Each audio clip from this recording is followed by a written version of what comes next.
What's going on with y'all? So we went to Valvoline and we went ahead and we did our first oil change after putting the Valvoline Restore and Protect inside of the 2013 Lexus ES350 with about 94,000 plus miles. This is actually the perlator oil filter that I asked the mechanics at Valvoline to give me once they finish changing out the oil. So what we're going to do is this right here. We're going to come back, we're going to take a quick look at the oil filter, but I have two little video clippings that I like to roll in.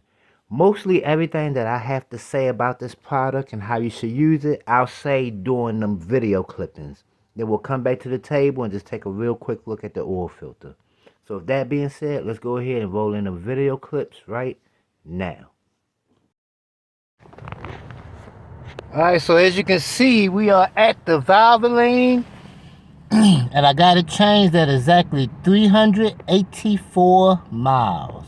384 miles is when we went ahead and got our first initial oil change after putting in the Valvoline Restore and Protect.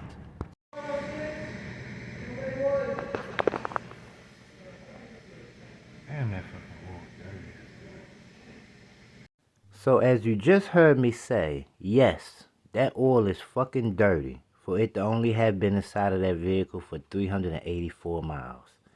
So yes, the Valvoline Restore and Protect is cleaning up stuff inside of your engine, as you can see. So it's not a scam, it's not no snake oil. It works. It works very good. Whatever it was inside of that engine, it broke it up, got it clean. This is the most important thing that I have to say right here. If you're going to use the Valvoline Restore and Protect, the first 2 times that you apply it inside of your vehicle, you do not want to leave that oil rummaging around inside of your vehicle. Anywhere between 300 to 400 miles of driving, the first 2 applications of this oil, you want to go ahead and get it out of your vehicle and get another fresh batch in there. Because as you can see from right here, all this video is just me just showing you what the condition of the oil looks like. It works. That's only after 384 miles. And look how dirty that oil is. It is kind of hard to see, but you can clearly see that that oil is dirty without a doubt. So you do not want to leave that just rummaging around inside of your engine, man. So make sure that you're financially prepared to be able to go get an oil change 1 week, to have to possibly come back the next week and get another oil change depending on how much you drive your vehicle.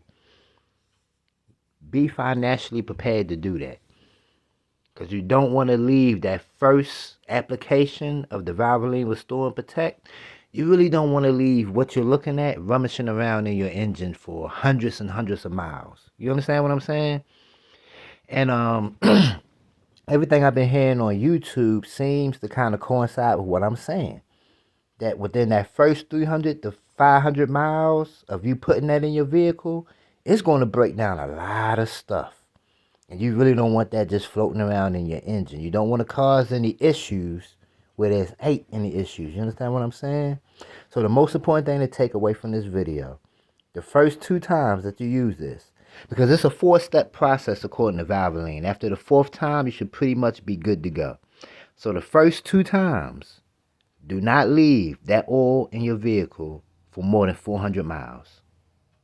So with that being said, let's go to the table. We'll take a quick look at the filter and we'll finish up. All right.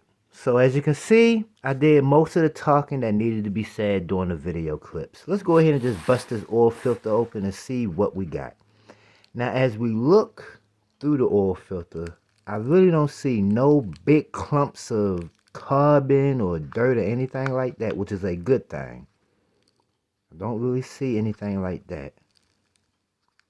So from the video I just showed you, looking at the condition of the oil, I think at least with the vehicle that I have, the 2013 Lexus ES350, anything that may have gotten broken down was kind of floating around inside of the oil and really wasn't big enough to get captured by the oil filter.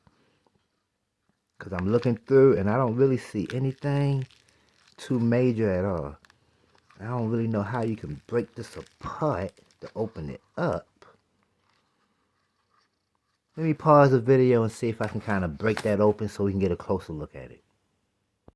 Okay, so now we kind of got it split open a little bit so we can get a little closer look. And once again, I don't really see anything out of the way. I don't see no big chunks of carbon or dirt or whatever you may want to refer to it as. I don't see that in there. So I'm just going to assume that anything that was cleaned up was kind of floating around inside of the oil, which is a good thing. Get a closer look. I don't really see no big chunks or anything like that. So, yeah. As I stated during the video portion, the most important thing to remember is during the first 2 times that you use the Valvoline Restore and Protect, you do not want that to be left in your vehicle for an extended period of time. The first 2 times, I would suggest that somewhere between 300 and 400 miles, go ahead and get that up out of there. And when you go to your 3rd and 4th time, putting the Valvoline Restore and Protect in there, that's when you could kind of leave it in there for an extended period of time. I just kind of wanted to update y'all on that. Once we do our 3rd oil change, which I think I'm going to do right at around 300 miles, I'll come back and we'll do this all over again. So with that being said, if you're going to use the Valvoline Restore and Protect, the first 2 times that you put this in your vehicle, anywhere between 300 to 400 miles of driving with this in your vehicle, go ahead and change your oil out because it is working. It is breaking down carbon, gunk, whatever you want to call it. It is breaking it down, and you do not want to leave that stuff floating around inside of your engine. Y'all be blessed. Be safe. I'm out.